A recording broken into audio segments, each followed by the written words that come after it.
சேத்துக்குள்ள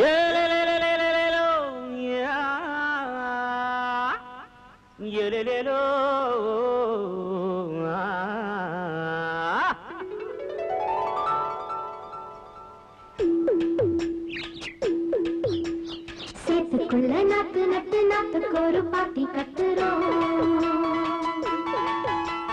காட்டுக்குயில் போட்டு தந்த மெட்டுக்குள்ள பாட்டு கட்டுறோம். கடனிலே நெல்மணிகள் கண்மலர கண்மணிகள் பெண்மணிகள் சிந்துகள பாடுதம்மா. காலையிலே தென்னையிலும் பொன்னையிலும் தென்புதுக தங்களது நாட்டியம்தான் ஆடுதம்மா. நஞ்ச புஞ்ச நம்ம மண்ணு கழகு ரெண்டு கண்டு கழகு 6 மணிக்கே இங்கு ஏறு குடிப்பான். அந்தி வரைக்கும் இவ சேரு மிதிப்பான். பானையிலே கூழெடுத்து